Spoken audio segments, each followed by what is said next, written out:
Je suis sûr à beaucoup d'entre vous, et en Hélène, autant n'importe le vent, ça vous dit quelque chose hein. Regardez, c'est bientôt à Toulouse. Image. J'ai tout perdu. Ma terre est morte, on l'emporte, n'en parlons plus. J'ai tout perdu, j'ai tout perdu. Je n'ai plus que ma vie, quel est le prix d'une vie volée? Tu vas payer.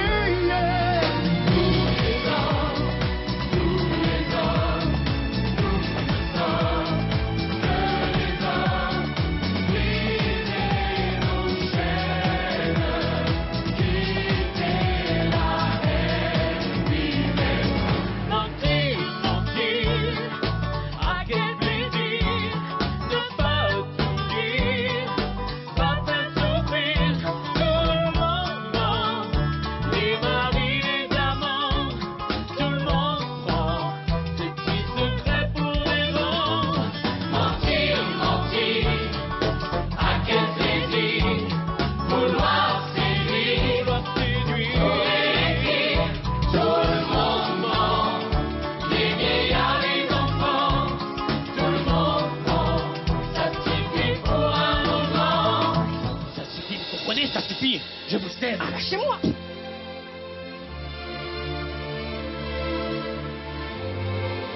Aucun homme ne vous embrassera comme ça. Ni votre Franck, ni votre Charles, ni votre stupide Ashley.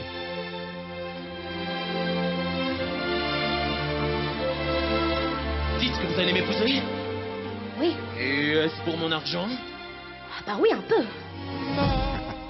J'aime beaucoup ce plan de fin, bravo. Elle le dit clairement, elle est sincère, Laura Presgurvic. Bonjour, merci d'être avec nous. Autant n'importe le vent, ce sera les 9, 10 et 11 avril donc à Toulouse, un spectacle musical de Gérard Presgurvic, ravi de vous recevoir, avec un couple vedette, vous les connaissez maintenant, hein, Laura Presgurvic dans le rôle de Scarlett O'Hara et Vincent Niclot, bonjour, dans le rôle de Red Butler.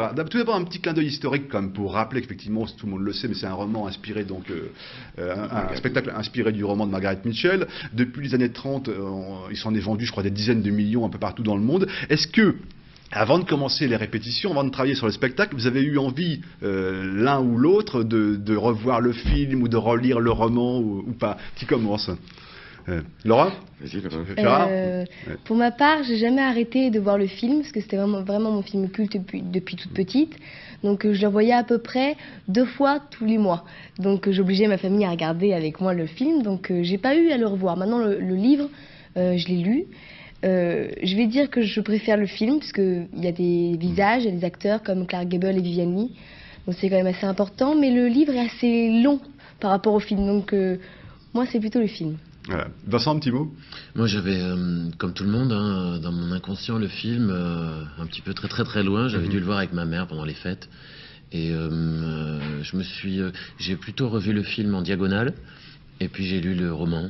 Et c'est vrai que je suis comme Laura. J'ai trouvé le roman vraiment lourd, pesant.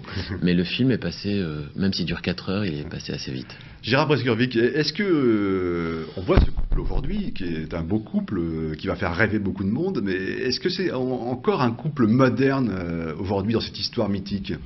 Le personnage de Scarlett, avant tout, est un personnage extrêmement moderne. Parce qu'au fond, elle est née 100 ans trop tôt, et toutes les filles aujourd'hui voudraient ressembler à Scarlett. C'est-à-dire, elle veut aimer qui elle veut être indépendante financièrement, elle veut dépendre ni d'un mari, ni d'un père. Donc c'est un personnage assez moderne, et leur histoire, à tous les deux, aussi, puisque au fond, est-ce qu'ils s'aimeront, est-ce qu'ils arrivent à s'aimer? Non. Donc c'est un peu comme ça qu'on vit tous aujourd'hui. C'est un peu plus compliqué l'amour qu'avant.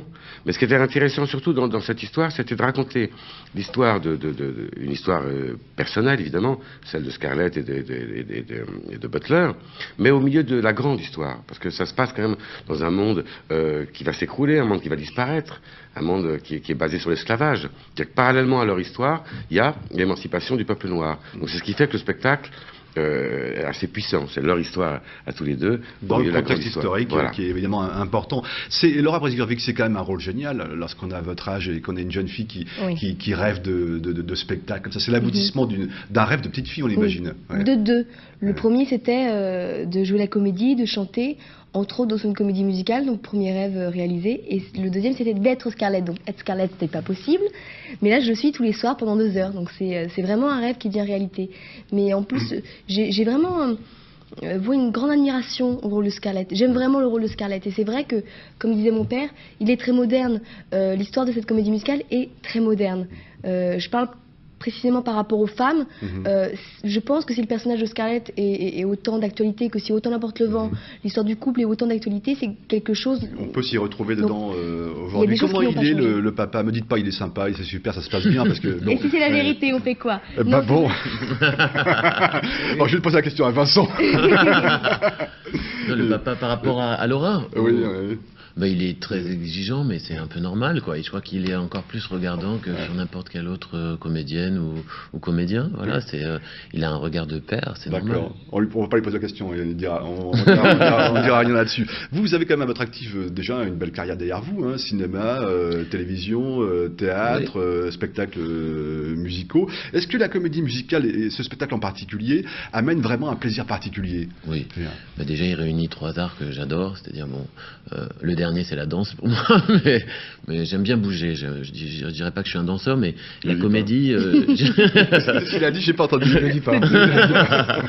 La comédie, j'adore ça, mais avant tout c'est le chant et cet art réunit les 3. Donc pour moi, la comédie musicale, c'est un peu un accomplissement de tout ce que j'avais fait auparavant. J'avais une formation de comédien, un petit peu de danseur, et je me suis mis à fond dans le chant. Donc voilà, ça m'a permis de réunir les 3. Gérard Presgurvic, tant mieux hein, pour vous et pour le public. Alors vous, c'est aussi une belle histoire quand même, parce que je veux dire, bon, on vous connaît bien parce que vous avez fait des tubes un peu pour vous, beaucoup pour les autres. Mais là, on a le sentiment quand même, après en plus Roméo et Juliette, aujourd'hui autant n'importe le vent, que vous êtes vraiment, j'allais dire, un homme heureux, quoi. Ah oui, ça oui, y est, quoi. Non, oui, bien sûr. Ça fait 20 ans, moi, que je veux faire des comédies musicales. Mais à chaque fois, j'allais voir les producteurs. À chaque fois, on me disait, c'est trop lourd, c'est trop cher, le public ne viendra pas. Et puis arrive Notre-Dame, qui fait un succès énorme. Et tout d'un coup, les producteurs se sont rendus compte qu'ils pouvaient mettre de l'argent et même en gagner. Donc moi, je suis un homme heureux parce que pour moi, c'est le format idéal. Il n'y a que dans une comédie musicale que je peux mélanger des chansons lyriques avec des chansons modernes, des chansons courtes, longues, rapides, lentes, que je peux faire des scènes de comédie. C'est un spectacle complet. Donc je suis très heureux et je suis en train d'écrire déjà la prochaine parce que pour moi, c'est du bonheur absolu que de faire des comédies musicales. Merci à tous les 3 d'avoir été avec nous. Il nous reste 30 secondes. Juste pour signaler que c'est Kamel Wally qui a fait jeune prodige. Hein. On parle beaucoup de lui aujourd'hui. Il a beaucoup de talent. Et vous rappelez que donc autant n'importe le vent, ce sera le vendredi 9 avril, le samedi 10 avril, le dimanche 11 avril au Zénith de Toulouse, le soir et l'après-midi le week-end. Merci beaucoup et bienvenue à Toulouse. Passez un bon moment chez nous. Merci à vous de nous avoir suivis. Bon après-midi sur France 3. Dans quelques secondes, la météo. Puis je vous rappelle que pour ceux qui ne pourront pas y aller, il y a aussi le CD pour vous remettre dans l'ambiance. Merci à tous.